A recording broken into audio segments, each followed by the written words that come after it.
Hey everybody, welcome back to Generation X Nation. First things first, thank you from the bottom of my heart to everybody who has subscribed to the channel, who has left a comment, or who has liked my videos and my shorts. Listen to my shorts too, they're pretty good. Again, my station is about reality TV that I watch. There are a few other shows that I do watch. I haven't done any commentary on. I've watched Love is Blind. I've watched Married at First Sight. I may start working on those. I've actually watched Ready to Love on OWN too, and Family and Fiance. So I have some other vehicles I might start doing commentary on. It's just I like to do what interests me. So we're going to talk about the Real Housewives of Atlanta, but I'm just going to go over the whole Kenya and Brit thing. Outside of that, the show is pretty standard. Everybody's sitting around going through, talking about what situation that they're in. And I may talk about Portia and Shamia a little bit at the end. But let's get into this whole Brittany and Kenya thing. I don't have a problem with Brittany or Kenya, either one of them. However, but I won't say I have a problem with it. That's not true. I do have a problem with Brittany. But let me talk about Kenya. When Kenya first came on the scene, we all know Kenya was a little rough around the edges. She came in for, quote, the queens of the show, Phaedra and Nene Leakes. And then, she, did some pretty nasty stuff. Her and Marlo also had their back and forth at the time. And we didn't really get to see another side of Kenya. We knew who she was as far as her title, her being an actress on the side. She came in from Hollywood, came down to Atlanta, for whatever reason, got on the show and did her thing. Going forward, she started to show us part of her real life.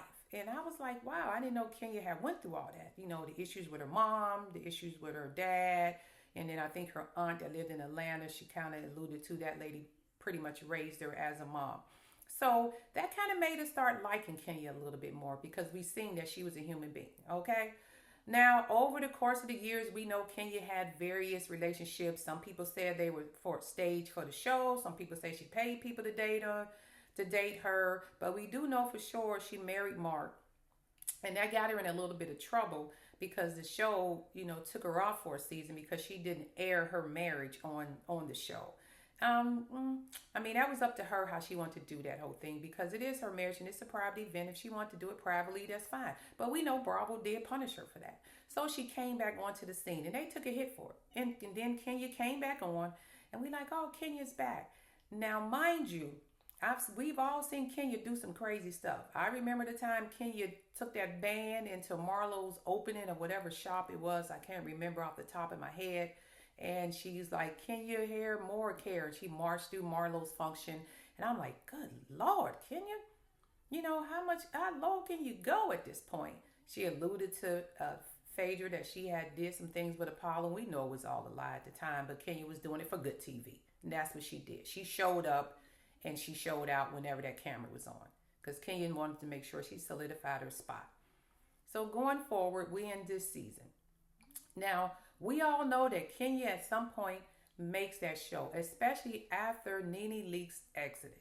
They didn't think the show would last, and it has. And between Kenya and Candy and, I guess Cynthia here and there, they kept the show going. And Kenya was good for entertainment. And then she did have a lot of struggles with Mark, the whole pregnancy thing, the divorce thing. So it was good to see a different part of Kenya. Kenya has grown and matured into a grown woman. Her and Portia even find ways to meet each other halfway and be grown women together. They can sit down and have conversations and eat. And they have a love-hate relationship. But at the same time, they understand the assignment too. Now, moving forward, Kenya is now considered one of the staples of the show. She is an OG. So her being there, Cynthia being there, and Portia returning was kind of like, okay, let's bring our old viewership back and then we can usher in some new people with some of the new faces. Now, this Brit girl, I'm sure she's been a fan of the show. She doesn't seem that old, so I'm sure she's been watching the show since her young 20s or maybe late teens. All right? She comes on the scene and immediately she's coming for Kenya. Now, you don't come for the OGs like that. If history has shown anything, when you new people get on these reality TV shows and you come for the OGs and you come in an ignorant way, your longevity on the show usually ends quick. And if you don't believe me, you can go back to the Housewives of Potomac. You can look at some of the Married to Medicine episodes. Hell, you can look at some of the Real Housewives of Atlanta episodes and see how some people came and gone. Now, I'm not gonna call names, but you know who you are. So, for Britt to come after her, and all Kenya did was ask this girl about her ring, and she went from that point on. You hate her because she was like, oh, this is not my wedding band. This is an anniversary ring, 1 year anniversary ring. That's what tipped it all off. Then the episode after that, I don't like how Kenya came at me. Kenya didn't come at you no kind of way. And I'm not defending Kenya because, like I said, I've had a love-hate relationship with Kenya over the years, but I respect her. I understand what she's doing. And these last few years, I've actually liked Kenya. She's needed for the show. And you came at her like she cussed you out or something or talked about your mama. She didn't do that. She just asked you about a ring. So then you fast forward, and now they're all at this dinner in the vault. And she already was on 10 because when she had the conversation with Angela in the park, if Kenya say one more thing to me, that's it. I'm going to have a conversation where, girl, shut up. Kenya didn't do, we've seen Kenya do some shit, okay? Kenya didn't do nothing that bad to you yet. But you kept poking the freaking bear. You kept doing it. So when we get to the vault, and y'all sitting around there having y'all conversation, and y'all start playing the game, and the questions come up. And then you say you didn't write the question, but you want to know why Kenya is worried about somebody's happily married women's marriage or whatever. Kenya ain't worried about that. I don't see in any of the first 3 episodes where she was worried about some happily married woman's marriage. That's some shit you created in your head. In your head. And Kenya was like, what are you talking about? And I get her frustration. She was like, why does this girl keep coming for me? What are you talking about? And that's when it started going left. And you started snapping back at her. And Kenya called you a peasant. She said, you know what? Peasants don't come for me. And then you said something, don't come for me lest I send for you. And Kenya said, hey, that's my saying. We all know Kenya said that. And I think she said it during that season when her and Phaedra and Apollo was doing their thing. But she did say, don't come for me unless I send for you. That is Kenya's saying. So she was right. And then all of a sudden, the B words start coming out. Don't play with me. And, you know, everybody was exiting and leaving like, what's going on? What's going on? Even the people sitting there were shocked because they don't know where it went left. Britt, you was looking for a freaking moment. Kenya was right. And then she walked away, and I'm not giving you that moment. You were looking for that. You were looking to have a moment with Kenya so you can solidify your place on the cast. Oh, I took the big fish down. No, you didn't. You just look stupid. And then you get up there. Somebody call my husband. Somebody call my husband.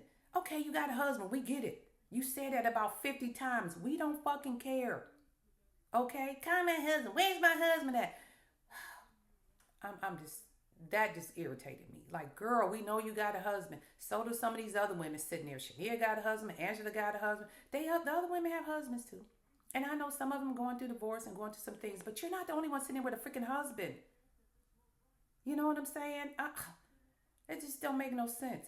So as y'all going outside and then you start talking that crap about, she better not come for me. I got a pow in my car. In my purse. She just don't know. I'll pull out my pow, whatever. You said that. It was clear on the camera. It was clear through the audio that you said that. You did say that. And Kenya was right to move on. The other girls were shocked like, hey, what are we doing? Why would you say that? Don't say that. You continued on. Ain't my husband at? I don't need to take this shit for her. Kenya didn't do anything to you. I'm totally confused as to what you felt Kenya did to you, other than ask you about a freaking ring at a birthday party at Shamia's house that led to you talking about pulling out a pow and you got one in your purse and you will whoop her ass and calling her every bee under the sun. Those women left there just as confused as the people who would sit back on the television screen watching it. That was unnecessary and it wasn't called for. So now we understand, following the next week's episode, when Kenya exposed you for what you really are, you left all that out. when she exposes you and she gets quote unquote put on punishment. You deserved everything that Kenya did. Well, I won't say deserved, but what Kenya did was somewhat justified. You shouldn't have came at her like that. Now, Kenya probably shouldn't have posted that picture the way she did, but you know Kenya get petty. You get under her skin, she'll get real petty with you. Like I told you, she put a doggone band through Marlo's opening, talking about Kenya Hair's more care. I mean, Kenya Moore's hair care. Okay? So you knew what you was going up against when you tried to test her and you thought you could outsmart her. See, that's that generational gap thing, what I keep talking about. The seasons versus these new millennial type people. See, seasoned people, they gonna move in silence. Veterans, we gonna move in silence. Generation X, older people, we ain't got to do all that arguing and stuff. We just gonna show and prove to you. Kenya didn't have to do all that arguing with you. That's why she walked off. And she got in that car with Portia. And she was like, you know what? Let's just go. She gonna get you back. She don't have to do all this screaming, hollering, and shouting. She's gonna get you back. And like I always say, real gangsters move in silence. You ain't gonna see it coming. And trust me, you definitely didn't see that coming because everybody else in there didn't see it coming either. Now, Kenya, I will say, I know I said it was justified, but I'm gonna take that back. I don't know if it was completely justified, but I understand why you was pissed off and went that way with her. Because she shouldn't have came for you the way she did. So Britt, I think, my opinion, I'm not a fan of what I've seen from you so far. Again, I always say, I don't know these people personally. I don't got a dog in this fight. But what you displayed there, I'm not a fan of. So you're going to have to do some digging out by the end of this season for people to like you, or at least for me to like you. Or I don't see a future for you on this show going forward. Just my opinion. Okay? The next thing I'm talking about, and again, Kenya, you know what? We rooted for you to come back. You did not deserve that. So let's bring Kenya back. She may need a do-over, as you millennials say. She may need a do-over. And you millennials, let me tell you something. Be careful going for these seasoned OG people. Just be careful. They've been doing these shows for a while. They know how to come back. They know how to produce. And they know how to get their moment. You just starting, okay? Next, we're going to talk about real quick, Shamia and Portia. Y'all have said y'all have been friends forever. Y'all been friends since high school. Y'all, I guess, went through having babies together, weddings, whatever the case may be. But for some reason, it made it seem like Shamia was following Portia lead. And in actuality, Portia seemed like she was following Shamia's lead. Because whatever life Shamia got, I'm not saying Portia won't, but it seems like she's trying to mimic it just a little bit right now because she's in a pickle. You know, with the whole Simon thing, he coming after her money. She sits down there. She's trying to get her business off the ground because she wanted to be retired by 40, but she done figured out that ain't going to happen. She's the CEO, the chief financial officer, the publicist, the vice president, and the president of all things Portia. So she's trying to get everything up and running and back off the ground. You should have been focusing more on that than chasing Simon broke fraud ass around. But you thought, oh, my friend lives in Sterling Hall, which we didn't know. I'm going to go get me a Portia Hall. And it didn't quite work out. My friend married a rich African. I'm going to find me a rich African. None of it worked out for you. And that's fine. We make mistakes. But just learn from it. Keep going. Now you're trying to catch up those years you wasted behind Simon and everything else you was doing. You had the perfect blueprint to be where you want to be. You were on the Ricky Smiley show, I believe, at some point. You went over to Dish Nation. You quit, and you was on the Housewives. You quit those jobs for Simon because you thought he was mega rich. So that's money you threw away that you could have been using towards your retirement, and you had a child at the same time. So that's something you kind of blew on your own. Okay? So don't start hating and be jealous of your friend. Because the minute you sat down at that table and she played her song, that's you. That's not you. I've been around this time. I ain't never heard you sing like that. Really, Portia? I mean, let's just put it together. Shamia has a better life than you, technically. Now, I'm not saying you ain't happy. You got your own thing going on, but I'm saying financially, the optics of it, Shamia is living her best life. She has a great voice. We done heard you sing, Portia. I think Shamia got you on that too.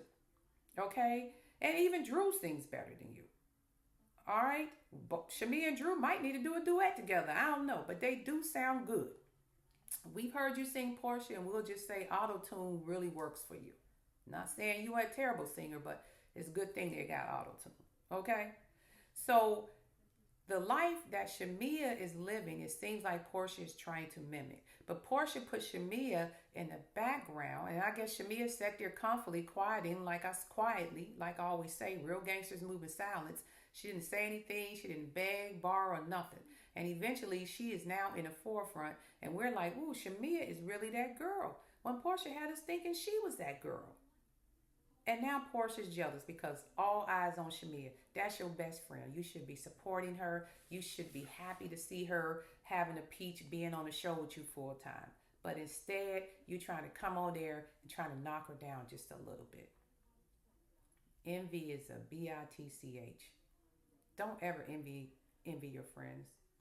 Support them, love them, be happy for what they have. Because at the end of the day, what's for you is for you, and what's for them is for them.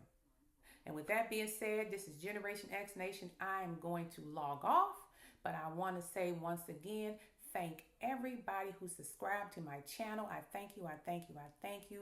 Leave a comment.